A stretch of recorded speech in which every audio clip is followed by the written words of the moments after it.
नमस्ते स्टूडेंट्स, कैसे हैं आप सब? अच्छा, कभी सोचा है आपने कि आज हम जिस भारत में रहते हैं, क्या वो हमेशा से ऐसा ही था? नहीं ना? तो चलिए, आज हम एक टाइम मशीन में बैठते हैं और इतिहास के पन्नों को पलटकर 18वीं सदी की यात्रा करते हैं। हम अपने इतिहास के पहले चैप्टर कब, कहाँ और कैसे को समझेंगे और देखेंगे कि उस समय भारत में क्या कुछ चल रहा था और कौन सी बड़ी घटनाएं थीं जिन्होंने हमारे देश का पूरा भविष्य ही बदल दिया। तो ये रहा हमारा आज का पूरा रोड मैप। हम सबसे पहले 18वीं सदी के भारत का एक इंट्रोडक्शन लेंगे। फिर देखेंगे कि उस दौर में क्या-क्या बड़े बदलाव हुए। इसके बाद हम भारत में यूरोप से आई ताकतों के बारे में जानेंगे। और आखिर में ये भी समझेंगे कि भाई हमें ये सारी बातें पता कहाँ से चलती हैं। तो तैयार हैं? चलिए शुरू करते हैं। तो चलिए अब हम सीधे चलते हैं 18वीं सदी में। जरा आंखें बंद करके सोचिए, एक ऐसा भारत जो आज से बहुत बहुत अलग था। ये वो दौर था जब बहुत बड़ी उथल-पुथल मची हुई थी। जो शक्तिशाली मुगल साम्राज्य था वो अब कमजोर पड़ रहा था और देश के कोने-कोने में विदेशी ताकतों का असर बढ़ने लगा था। पूरा एडमिनिस्ट्रेशन मतलब शासन प्रशासन एकदम ढीला पड़ चुका था। कह सकते हैं कि भारत एक बहुत बड़े बदलाव की दहलीज पर खड़ा था। और जानते हैं इसी कमजोर सिचुएशन का फायदा किसने उठाया? बिल्कुल सही, अंग्रेजों ने। उन्होंने देखा कि भारत के राजा महाराजा आपस में ही लड़ रहे हैं। बस उन्होंने इसी का फायदा उठाया और अपनी सबसे चालाक पॉलिसी अपनाई, फूट डालो और राज करो। मतलब एक राजा को दूसरे के खिलाफ भड़काया, उन्हें आपस में लड़वाया और फिर धीरे धीरे एक एक करके लगभग 200 सालों तक पूरे भारत पर अपना कब्जा जमा लिया।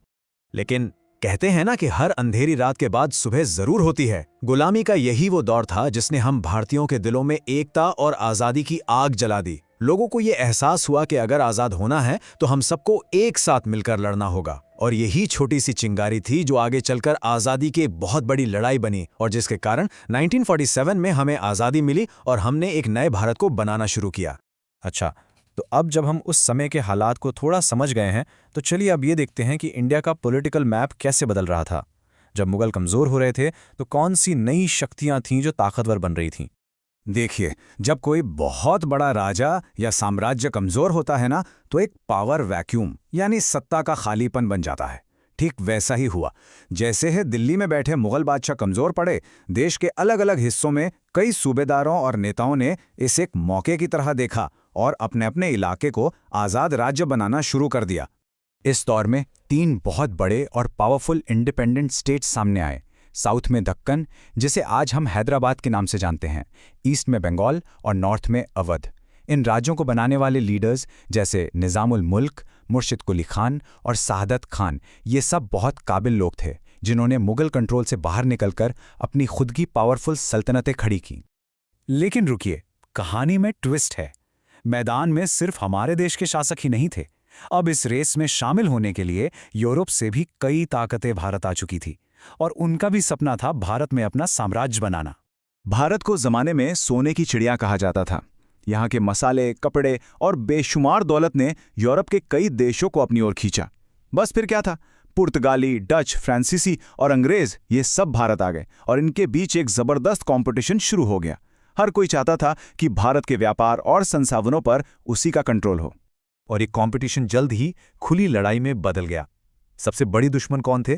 अंग्रेज और फ्रांसीसी।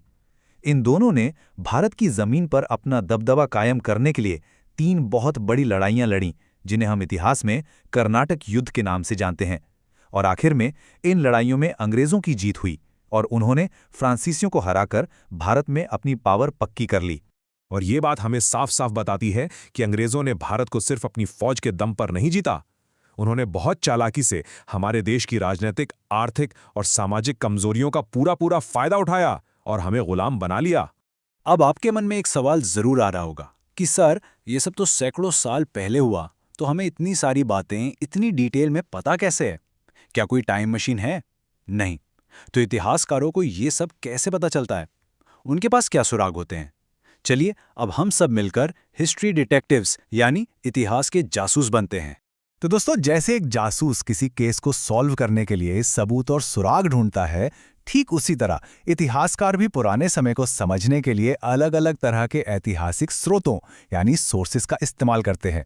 ये स्रोत हमें अतीत में झांकने के लिए एक खिड़की की तरह काम करते हैं। इतिहासकारों के पास कई तरह के सुराग होते हैं।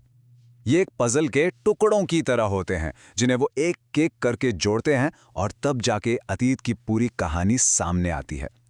तो चलिए देखते हैं कि ये कौन कौन से जरूरी सुराग हैं। हमारा पहला सुराग है छपी हुई किताबें।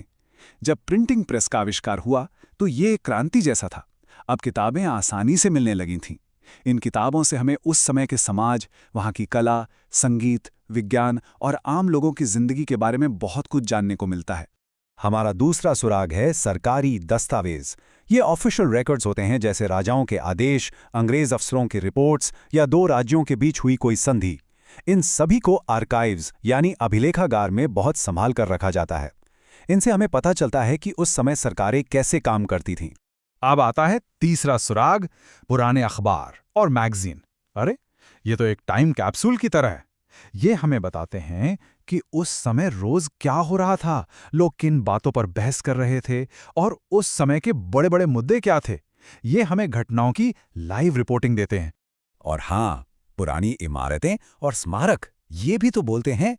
कोई पुराना किला, महल या मंदिर, ये सब हमें उस दौर की आर्किटेक्चरल स्टाइल, कारीगरों की कला और उनके हुनर के बारे में कहानियां सुनाते हैं। ये खामोश गवाह होते हैं इतिहास के।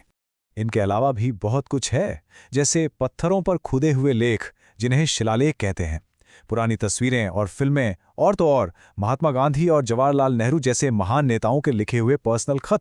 इन सब चीजों को जोड़कर ही इतिहासकार हमें अतीत की पूरी और सही कहानी बता पाते हैं।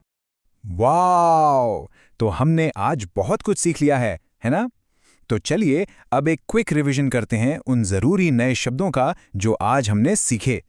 ये आपके एग्जाम के लिए बहुत इंपॉर्टेंट हैं, तो इन्हें ध्यान से समझिएगा।